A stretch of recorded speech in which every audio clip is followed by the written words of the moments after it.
Ya, mari kita berdoa. Puji syukur kami panjatkan kepadamu ya Bapa yang telah memberikan kami kesempatan untuk hidup pada hari ini. Kami mau mendengar akan kebenaran firman-Mu. Roh Kudus, tolong kami supaya kami dapat mengerti apa yang menjadi kehendak-Mu dalam hidup kami, sehingga kami dapat mengatasi segala tantangan dalam menghadapi isu-isu dunia sekitar kami, sehingga kami dapat tetap melangkah di dalam rencana-Mu dalam hidup kami. Rapilah hamba-Mu yang penuh dengan kelemahan dan kekurangan ini, sehingga firman-Mu dapat tersampaikan dan dapat menjadi berkat bagi kami semua. Dalam nama Tuhan kami Yesus Kristus kami sudah berdoa. Amin.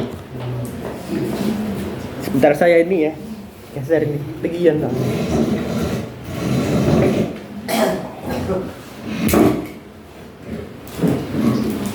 Shalom Bapak Ibu Saudara yang terkasih. Tuhan Yesus luar biasa ya. Gimana kabarnya hari ini? Luar biasa. Ya, ini agak singkat ya gitu ya.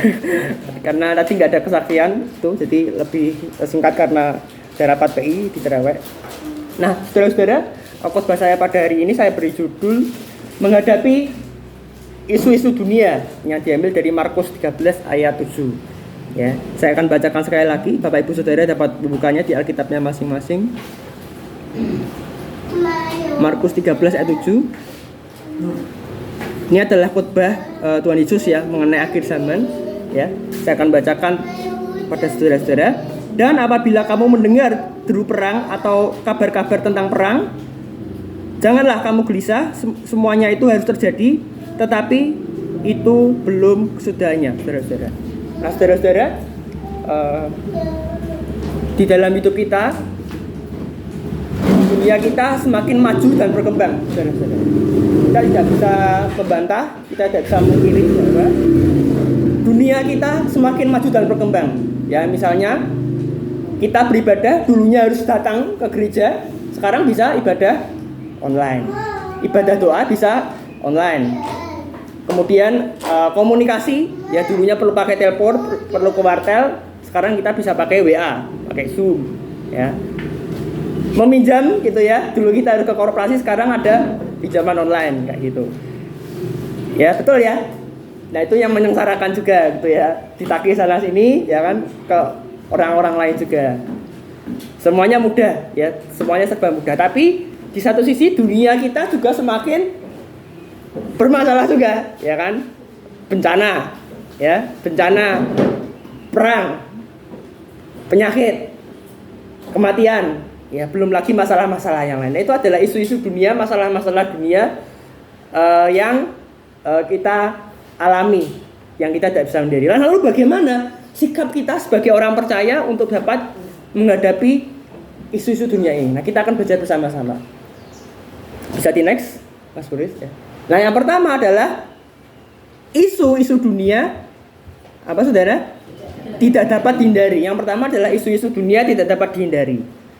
Ya, itu ada banyak isu-isu di dunia yang tidak bisa kita hindari. Nah, saya akan menjabarkan ya apa saja isu-isu dunia yang terjadi saat ini. Dapat di next ya. Ada banyak isu-isu dunia yang terjadi ya.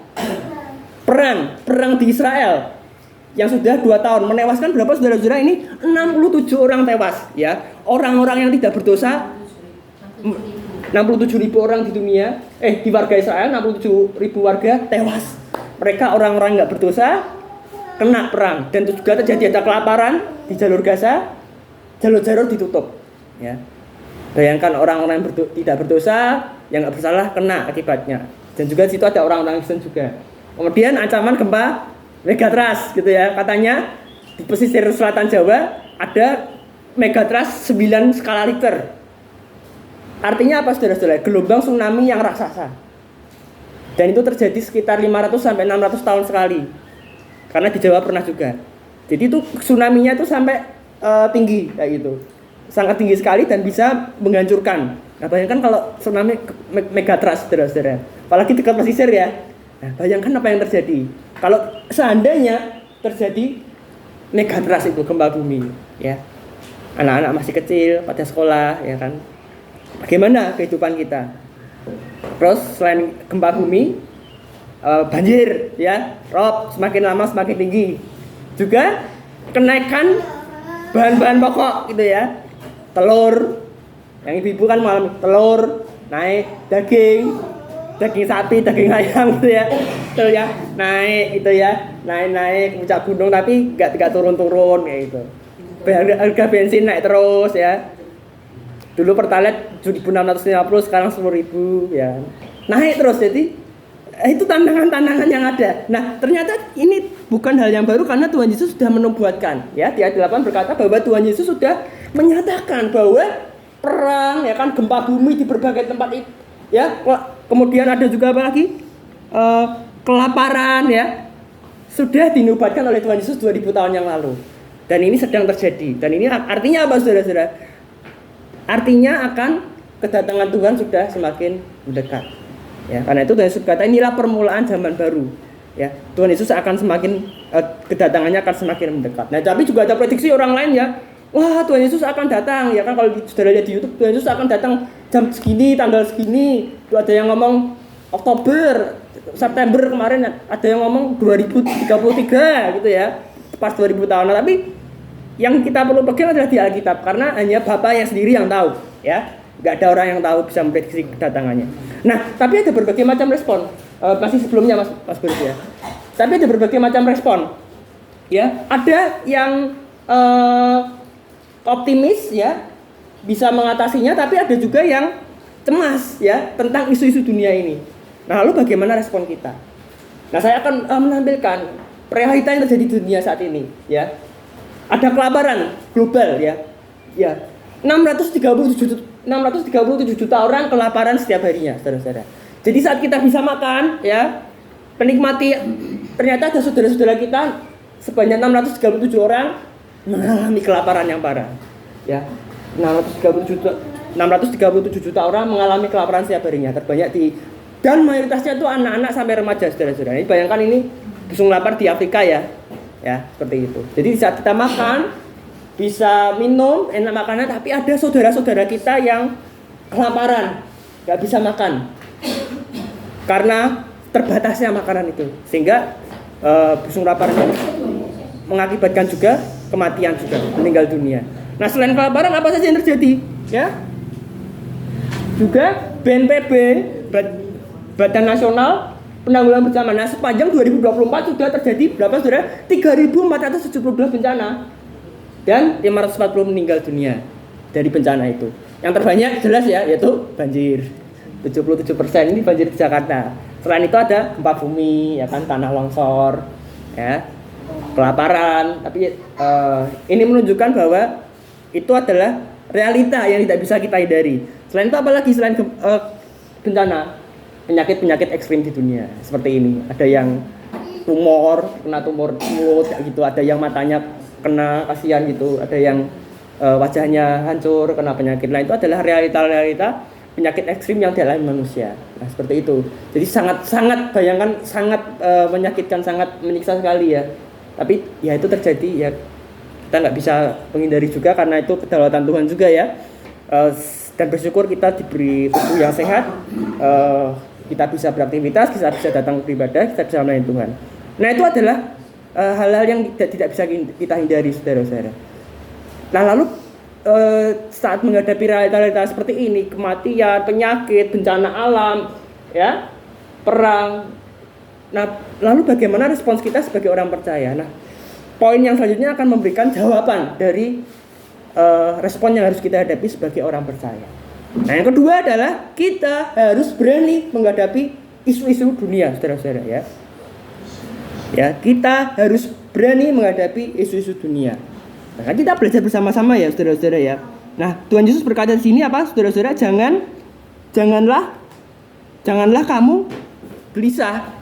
Ya, semuanya itu harus terjadi, tapi itu belum kesudahannya. Nah, bisa di next, tulis ya, minta tolong di next. Nah, kata Yunani untuk gelisah itu adanya troeo gitu ya. Kata Yunani untuk gelisah adalah troeo, artinya terkejut, panik, terguncang secara emosional. Nah, sini Tuhan Yesus mau berkata kepada kita bahwa nggak masalah kamu mendengar berita-berita yang menyakitkan dunia, asalkan imanmu jangan bergoncang. Itulah maksud Tuhan Yesus. Jadi nggak apa-apa kamu mendengar berita-berita yang menakutkan, berita-berita yang menggembarkan, tapi jangan sampai kamu tergoncang iman. Itu yang maksud Tuhan Yesus. Jangan sampai kamu takut, jangan sampai kamu gelisah, ya, jangan sampai kamu panik. Ya, seperti itu. Satu. Jangan sampai kamu gelisah, jangan sampai kamu panik. Jangan gelisah, ya. Berapa kali Tuhan berkata jangan takut, jangan gelisah. Itu sudah ratusan kali di Alkitab. Artinya apa, saudara-saudara? Bahwa itu adalah hal yang penting. Tuhan menghendaki kita untuk tidak takut dalam menghadapi permasalahan di dunia ini. Nah, lalu kenapa Mas kita harus berani menghadapi dunia? Nah, setidaknya kabar baiknya adalah kita mempunyai alasan untuk berani. Nah, yang pertama adalah Tuhan menyertai kita. Yang pertama adalah Tuhan menyertai kita. Minta tolong dibacakan ya, Ulangan 31 ayat 6. Bu Yansen minta tolong bacakan untuk kita semua Ulangan 31 ayat 6.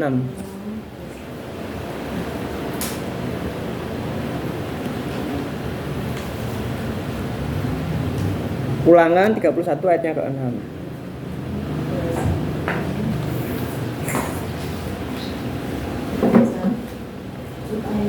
Ulangan 31 ayatnya ke-6.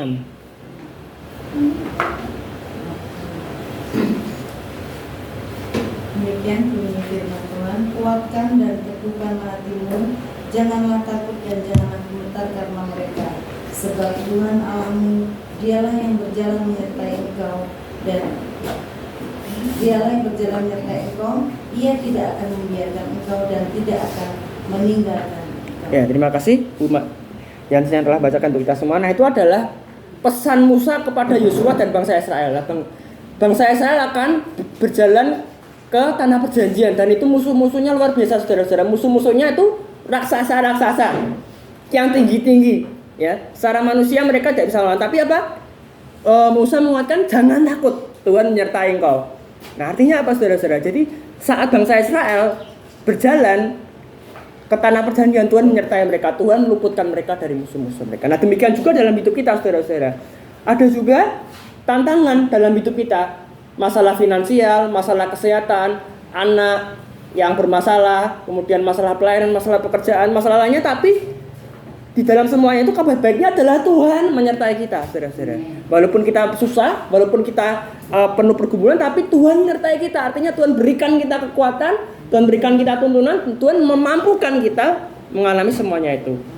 Kadang Tuhan nggak mengangkat masalah kita, Tuhan nggak menghapus masalah kita, tapi Tuhan membentuk karakter kita, membentuk pribadi kita sehingga kita menjadi pribadi yang serupa sepertinya. Karena itu Allah turut bekerja dalam segala sesuatu, baik buruk, untuk mendatangkan kebaikannya itu supaya karakter kita dapat menjadi seperti yang Tuhan kehendaki. Itu saja. Jadi masih banyak tanggungan, masih banyak cicilan, sakit sana sini, tapi bersyukur Tuhan menyertai saya. Sampai akhir Tuhan menyertai saya. Tuhan nggak pernah ingkar janji ya, saudara-saudara. Kalau orang, tetangga, keluarga bisa ingkar janji, ya, tapi Tuhan pribadi yang layak dipercayai. Janjinya tetap dan Tuhan tidak berubah sampai selama-lamanya. Janjinya Ia menerbitkan matahari dan Tuhan nggak pernah terlambat menerbitkan matahari. Nah, bayangkan kalau Tuhan terlambat menerbitkan matahari, saudara-saudara, kacau sekali, saudara. Kereta bisa terlambat, pesawat bisa terlambat, tapi Tuhan tidak pernah terlambat menepati janjinya. Walaupun itu di menit-menit akhir hidup kita, tapi Tuhan berjanji, dan juga Tuhan berjanji akan menyertai kita. Apapun permasalahan hidup saudara, segelap apapun masalah saudara, Tuhan tetap menyertainya. Dan penyertaan itu menguatkan kita, dan firman-Nya berkata bahwa aku menyertai engkau senantiasa sampai akhir zaman, dan aku sekali-kali tidak akan meninggalkan. Tidak akan pernah anak-anak ditinggalkan, sebab Dia selalu menyertai kita. Dan yang kedua adalah Tuhan menjaga kita. Bu Esther, minta tolong bacakan di Mazmur 121 ayat 7 sampai 8.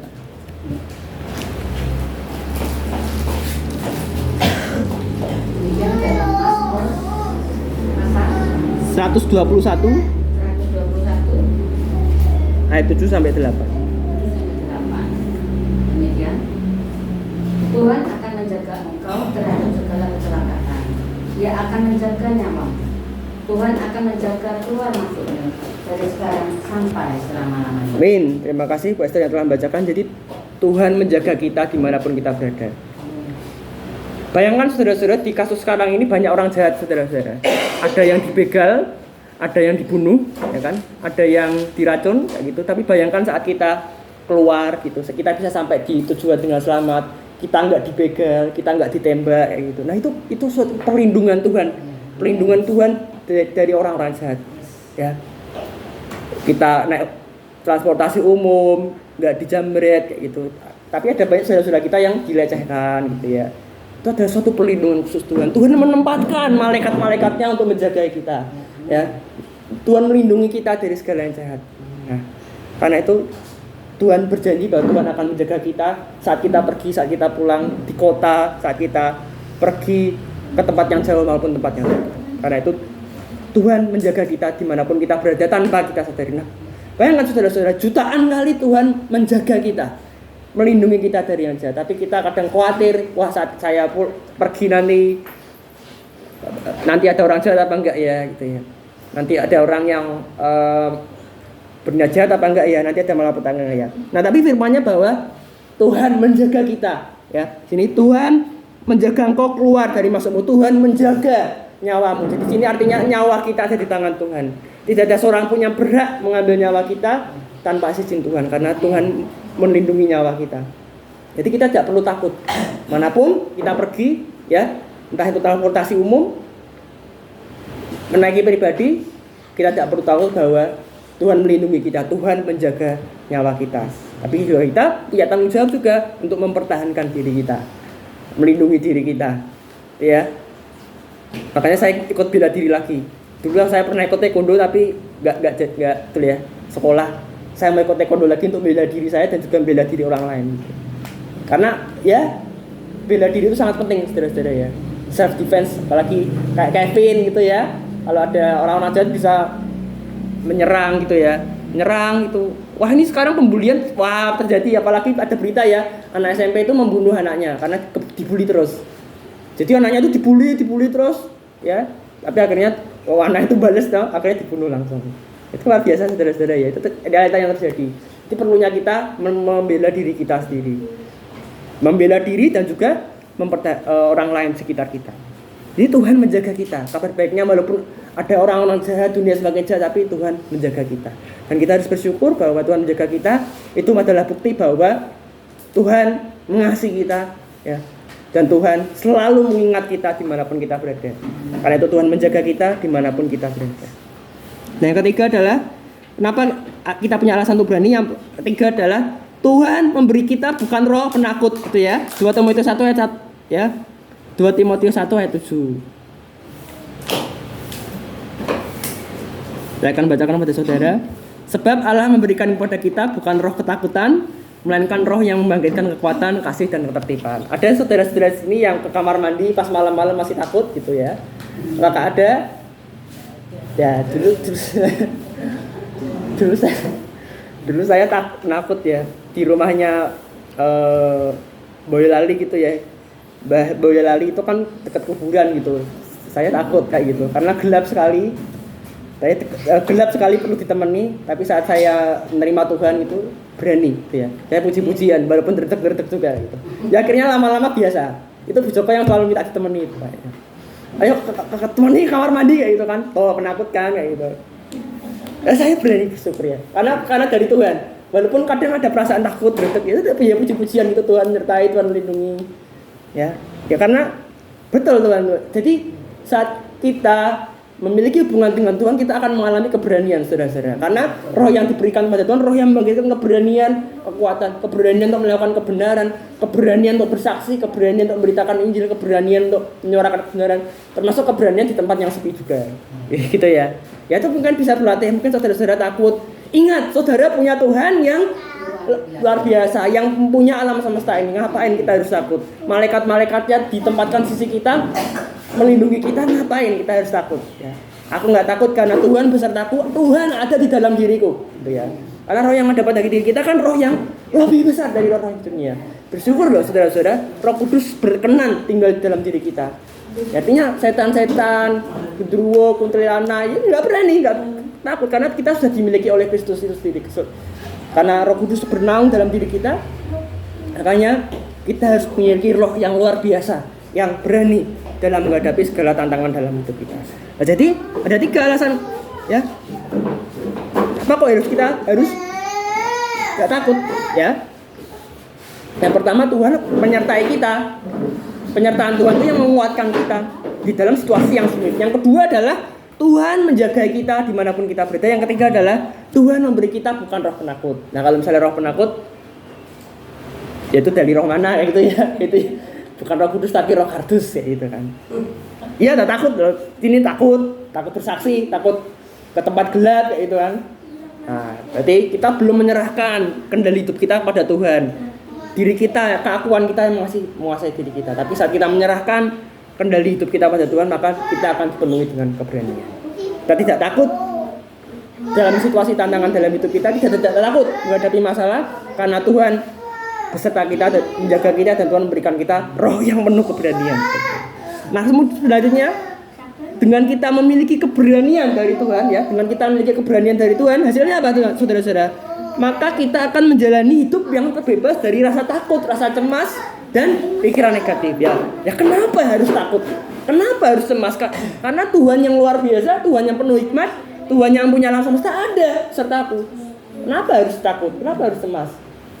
Nah, itu jadi pikiran kita. Kadang kita lupa bahwa Tuhan yang kita sembah itu Tuhan yang melampaui masalah-masalah kita, melebihi dari persoalan-persoalan kita. Itu adalah Tuhan kita. Tapi terkadang manusia, kita mengecilkan porsi Tuhan dalam hidup kita, sehingga kuasa Tuhan tidak bisa bekerja secara nyata dalam hidup kita.